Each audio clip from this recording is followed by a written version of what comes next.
Assalamualaikum warahmatullahi wabarakatuh. Waalaikumsalam. A'udzubillahi minasyaitonirrajim. Bismillahirrahmanirrahim. Allahumma sholli ala sayyidina Muhammad wa ala ali Muhammad kama sholaita ala Ibrahim wa ala ali Ibrahim innaka Hamidum Majid. Barik ala Muhammad wa ala ali Muhammad kama barakta ala Ibrahim wa ala ali Ibrahim innaka Hamidum Majid. Ya ayyuhalladzina amanu kutiba alaikumus syiyam kama kutiba alal ladzina min qablikum la'allakum tattaqun. Bapak, Ibu, Mas, dan Mbak yang insya Allah dirahmati Allah Subhanahu wa Ta'ala, pada kesempatan ini saya akan menyampaikan kultum terkait dengan beberapa amalan di bulan Ramadan. Seperti yang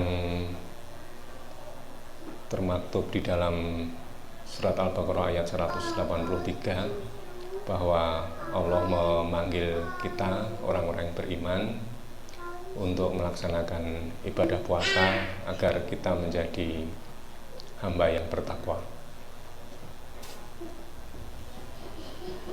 Allah menjanjikan bahwa ketika bulan Ramadan tiba, maka pintu-pintu surga itu dibuka dan pintu-pintu neraka ditutup, serta setan dibelenggu. Itulah mengapa ketika bulan Ramadan tiba itu suasananya berubah. Kita bisa merasakan bahwa kita tidak perlu membayangkan bagaimana pintu surga itu dibuka, kemudian pintu neraka ditutup, kemudian setan-setan dibelenggu dan dirantai kalau tidak salah di dalam nasnya itu. Dan Nabi kita, Nabi besar Muhammad SAW sudah memberikan teladan, memberikan contoh yang terbaik untuk umatnya. Yang akan saya sampaikan ini merupakan nasihat buat diri saya sendiri dan juga buat kita semua, bahwa amalan di bulan Ramadan yang pertama adalah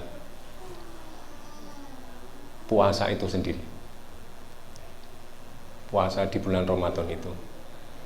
Puasa di Ramadan seperti yang disampaikan oleh Allah Subhanahu wa Ta'ala, bahwa bila kita berpuasa Ramadan tapi tidak meninggalkan perkataan dusta dan perbuatan keji, maka sesungguhnya Allah tidak membutuhkan lapar dan haus kita.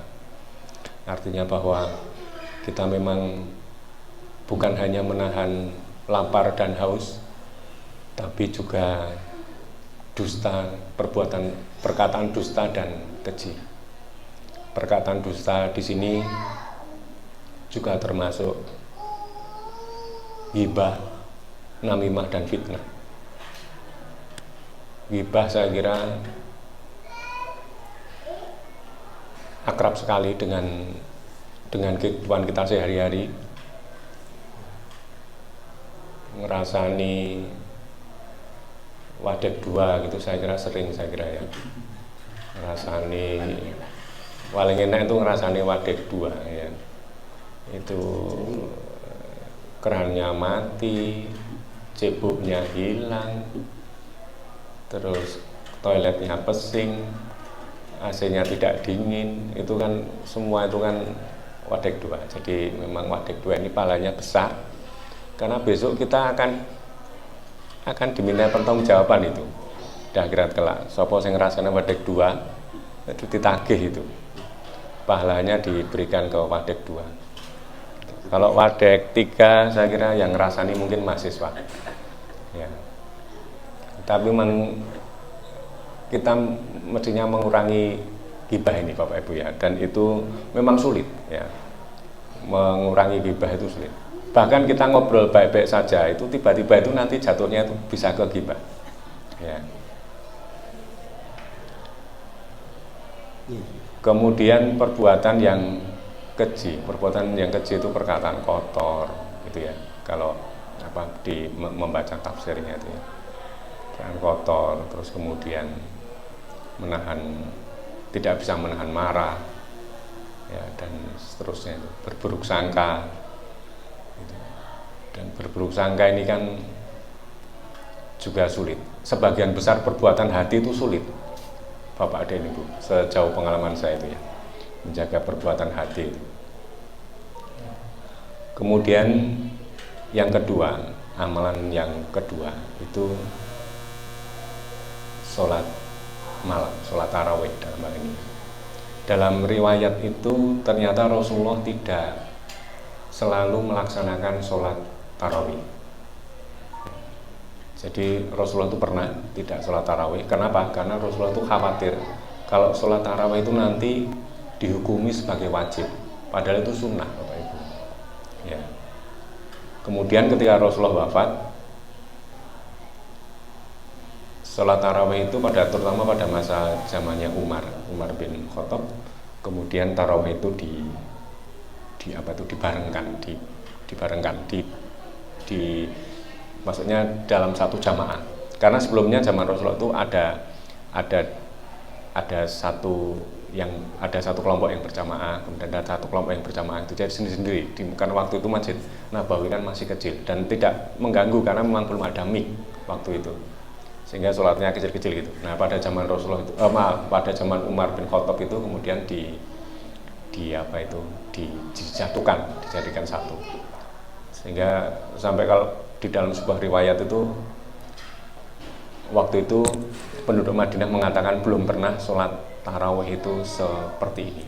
Tidak pernah itu bukan berarti ini perkara baru, tidak, tapi belum pernah serame ini, belum pernah sebanyak ini gitu sholat tarawih itu.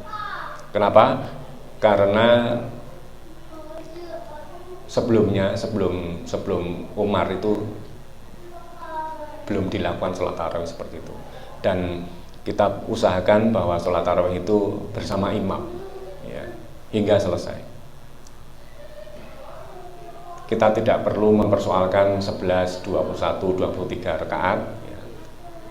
Karena apabila kita sholat tarawih bersama imam hingga selesai, maka fadilahnya, maka pahalanya itu seperti sholat sunnah semalam suntuk ya. Jadi yang kita kejar itu fadilahnya ini. Jangan begini. Kalau misalnya kita kan 11 rakaat, kemudian kita cari di masjid yang 23 rakaat. Nah ketika 11 rakaat atau ketika 8 atau 10 rakaat kita keluar ya. Nanti tarawihnya di rumah, jangan begitu, diselesaikan saja bersama imam. Kemudian yang amalan berikutnya yang ketiga itu adalah tilawah Al-Quran. Jadi ini Bapak Ibu, Ramadan itu adalah bulannya Al-Quran. Jadi kalau perlu kita targetkan Bapak Ibu ya. Misalnya khatam satu juz khatam Al-Quran dalam 1 bulan, sehingga satu harinya 1 juz gitu. 1 juz itu 10 lembar. Jadi kalau misalnya kita membaca setelah sholat itu 2 lembar itu insya Allah 1 hari itu bisa khatam 1 juz ya. Kita usahakan bisa khatam ya. Kalau bisa sebisanya, tapi kita biasakan untuk mulai membaca Al-Quran, untuk tilawah Al-Quran, karena ini bulannya Al-Quran. Dulu malaikat Jibril itu turun secara khusus kepada Rasulullah untuk mengajarkan Al-Quran itu di bulan Ramadan. Kemudian Al-Quran itu Allah itu juga memilih bulan Ramadan itu untuk menurunkan Al-Quran itu. Kemudian yang keempat, yang terakhir itu iktikaf. Nah ini yang agak sulit Bapak Ibu ya. Jadi kalau meniru Rasulullah itu masuk itu pada malam 21. Jadi seandainya ini 20 Ramadan, maka Rasulullah itu masuk masjid itu mulai maghrib kemudian isya. Nah mulai isya itu sampai 10 hari terakhir itu Rasulullah itu tinggal di masjid. Dalam sebuah riwayat, Aisyah itu menyisir rambut Rasulullah itu, kepalanya Rasulullah itu dikeluarkan ke jendela. Karena dulu rumahnya Rasulullah sama Masjid Nabawi itu kan dekat. Ya. Makanya makam Rasulullah itu kan berada di dalam Masjid Nabawi. Ya. Jadi masuk itu Isya malam 21 Ramadan, kemudian keluarnya nanti pas Idul Fitri, pas 1 Syawal. Dalam riwayat seperti itu. Nah, ini yang sulit Bapak Ibu. Saya tuh kemarin itu berniat untuk itikaf, tapi kemudian ada itu pengajuan dan pengakuan PAK itu, ya. Jadi saya itu sudah pulang ke Malang sebenarnya, sudah pulang ke Malang, kemudian niat itikaf itu, tapi kemudian dapat WA, Pak, pengakuannya dia dikumpulkan besok atau apa itu. Akhirnya saya kembali lagi ke Madura. Saya sama Pak Kolil ini tidur di FISIP, ya, tidur di FISIP. Sahur di FISIP, berbuka di FISIP. Akhirnya iktikafnya itu di FISIP, ya, tidak di masjid. Itu tahun kemarin itu. Jadi sulit memang iktikaf ini. Ya, tapi kita berusaha, ya. Setidaknya begini, ya, yang kita bisa, ya, kurang lebih kalau ini mungkin masih bisa. Ba'da Isya, kemudian tarweh, kemudian ke masjid, kemudian tidur di masjid. Kalau ngantuk tidur di masjid, kemudian nanti kalau malam hari biasanya ada sholat malam 8 rakaat atau 10 rakaat begitu, tapi tanpa witir karena witirnya sudah.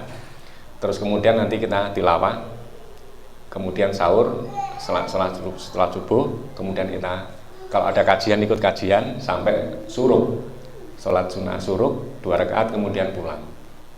Ya, karena kita kan masih bekerja. Setidaknya itu, kalau itu mungkin kita masih bisa melakukan. Jadi dimulai dari tarweh, kemudian pulang setelah sholat suruh. Suruh itu kira-kira 30 menit atau 45 menit setelah kita selesai sholat subuh. Ya. Kajian, kalau tidak ada kajian, kalau masjidnya tidak ada kajian, mungkin bisa tilawah Quran, kemudian kita sholat 2 rakaat. Niat sholat sunnah suruh itu pahala fadilahnya itu besar. Karena seperti haji dan umroh, tamati, sempurna, dan sempurna. Itu katanya Rasulullah begitu dalam sebuah hadis yang mulia. Itu. Dan ini sepertinya SKP ini juga akan menjadi terulang, ya, karena ini kita baru saja mengikuti SKP. Saya tadi mengikuti SKP itu saya dalam hati mosok bablas tekan 10 hari terakhir ya minggu. Kalau bablas mantap ini kayaknya nih. Ya, jadi memang itu